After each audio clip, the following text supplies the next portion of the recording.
आज की वीडियो में हम बात करेंगे ऑस्ट्रिया के वीज़ा में रिफ्यूज़ल किन किन कारणों से लगती है।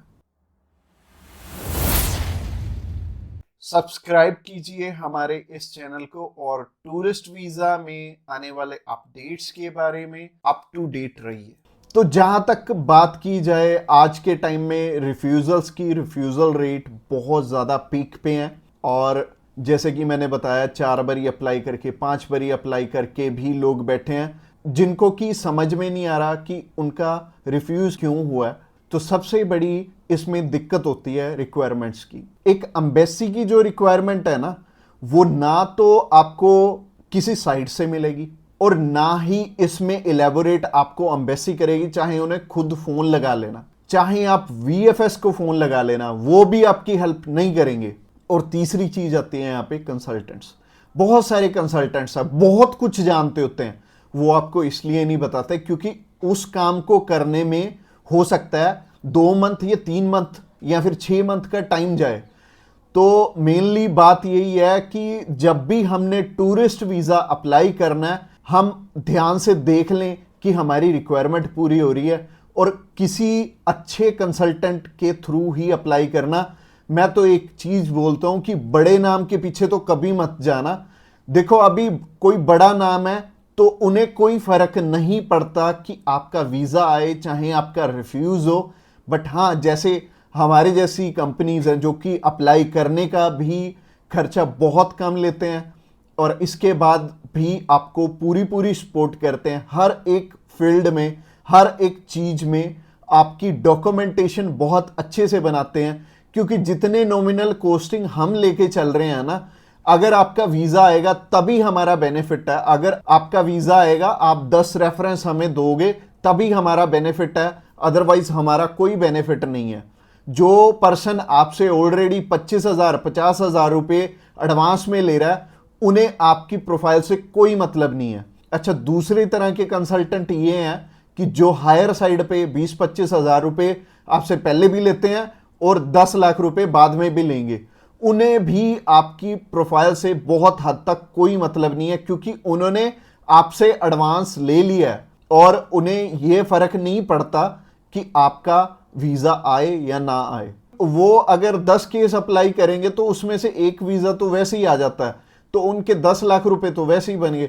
तो उन्होंने आपकी टेंशन क्यों लेनी है?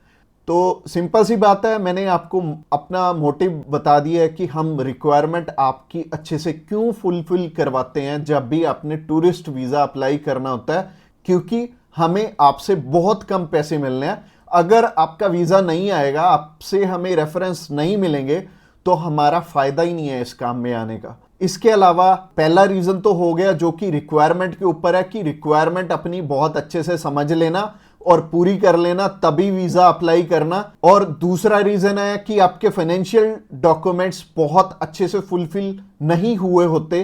तो फाइनेंशियल डॉक्यूमेंट्स अगर अच्छे से पूरे नहीं होंगे तो एम्बेसी आपको वीजा आप ही बताइए कैसे देगी।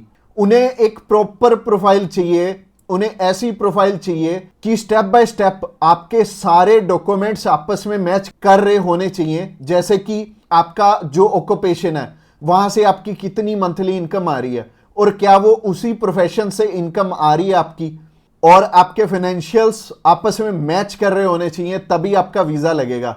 तो अगर आपको नहीं पता है कि आपके फाइनेंशियल मैच कर रहे हैं या नहीं कर रहे, तो आप क्या कर सकते हैं, आप अभी हमें कॉल कर सकते हैं। आप जान सकते हैं कि आपके फाइनेंशियल अच्छे से मीट कैसे होंगे।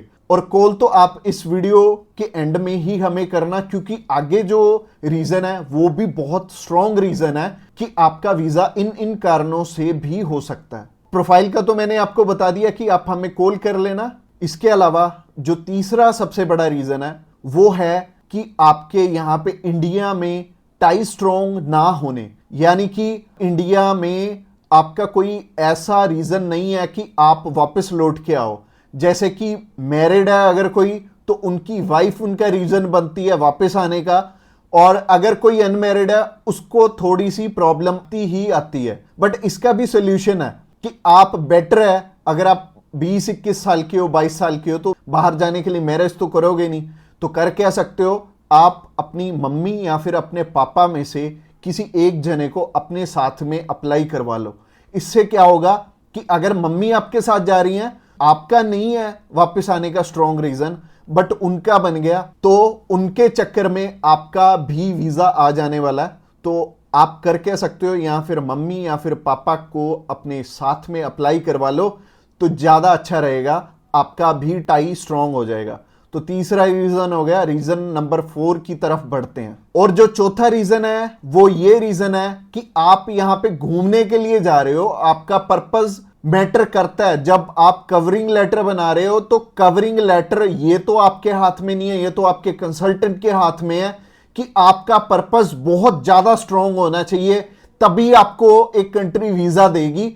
और वीजा उन्हीं को मिलेगा, लाखों लोग अप्लाई करते हैं जिनका की एक पर्पस होगा, जिनका एक कारण होगा बाहर जाने का। वीजा सिर्फ उन्हें ही मिलने वाला है जिनका एक रीजन बहुत ज्यादा स्ट्रांग होगा। तो रीजन बहुत ज्यादा आपका स्ट्रांग बनाएंगे अगर आप हमारे थ्रू अप्लाई करेंगे। तो ये चौथा कारण था आपका वीजा रिफ्यूज होने का। और ये 4 कारण ही हैं जो सबसे बड़े रिफ्यूजल के आपके चांसेस बनते हैं। जिन कारणों के पीछे ये चारों चीजें अपनी ठीक कर लो, और जैसे मैंने पर्पस में बताया, पर्पस आपका बहुत ज्यादा स्ट्रांग हो जाएगा अगर आप हमारे थ्रू अप्लाई करेंगे। तो अगर आप हमारे थ्रू अप्लाई करना चाहते हैं, आप जानकारी लेना चाहते हैं कि आपके रिक्वायरमेंट पूरी है, क्या आपके फैमिली टाइज स्ट्रांग है, तो आप अभी हमें कॉल करके पता कर सकते हैं कि क्या आपकी रिक्वायरमेंट अच्छे से पूरी है, क्या आपके फाइनेंशियल डॉक्यूमेंट जो कि सबसे ज्यादा इंपॉर्टेंट है आपस में मैच कर रहे हैं। इसके अलावा जो तीसरा कारण था वो था आपके फैमिली टाइज कितने स्ट्रांग है। इसके अलावा चौथा कारण है कि आपका पर्पस हम कितना स्ट्रांगली लगाएंगे। इसके ऊपर आपका वीजा डिपेंड करेगा। और वीजा चाहे आप फर्स्ट टाइम अप्लाई कर रहे हो, चाहे ऑलरेडी आपके 1 रिफ्यूजल है, 2 है, 3 है, 4 है, जितनी मर्जी आपकी रिफ्यूजल्स हैं, मैटर नहीं करती। हमारे पास बहुत सारे लोग आते हैं, एक पर्सन का हमने अप्लाई करके दिया था और उनका टोटल 12 बार रिफ्यूज था, 13th टाइम उनका वीजा आया था। और मोस्टली लोग 1 बारी, 2 बारी, 3 बारी, तो बहुत सारे लोग रिफ्यूज होते हैं। कई लोग तो 4-4, 5-5, 6-6 बार रिफ्यूज होते हैं। इवन उन्हें यह नहीं पता लगता कि हम करें तो करें क्या। वीजा तो हमें लेना है, और लेना भी बिल्कुल सही मायने में है, एक्स्ट्रा पैसे देके नहीं लेना, एक बिल्कुल नॉमिनल चार्जेस में ही अप्लाई करवाना है किसी से। तो उस कारण में वो ट्रैवल हिस्ट्री वाली साइड भी जाते हैं। तो ट्रैवल हिस्ट्री वाली साइड मैं तो बिल्कुल नहीं बोलूंगा कि आपको ट्रैवल हिस्ट्री बनानी चाहिए, क्योंकि इस टाइम एयर टिकट्स ही इतनी महंगी हैं कि अगर आप एक कंट्री में भी ट्रैवल करते हैं तो आपका 70 से 80 हज़ार रुपये लग जाते हैं। इसके अलावा अगर आप 3-4 कंट्रीज में ट्रैवल कर लिए तो आपके 3-4 लाख रुपए खराब हो जाने वाले हैं। और जैसे कि मैंने आपको पर्पस वाली वीडियो में बताया था, 15 से 16 हज़ार रुपये में आप हमारे थ्रू अप्लाई कर लेंगे और आप कम से कम 3 लाख रुपए में अपना 20 बारी अप्लाई कर पाओगे। तो ट्रैवल हिस्ट्री पे बिल्कुल भी पैसे मत लगाना। इसके अलावा अगर आप हमें अभी कॉल करना चाहते हो, कॉल कर सकते हो नीचे दिए गए नंबर पे। और इसके अलावा आप हमें व्हाट्सएप पे भी मैसेज कर सकते हो। व्हाट्सएप पे मैसेज करने के लिए डिस्क्रिप्शन बॉक्स में लिंक है, उस लिंक पे क्लिक करते ही आप हमें मैसेज सेंड कर पाएंगे और हम भी आपकी inquiry as soon as possible हम लेने वाले हैं।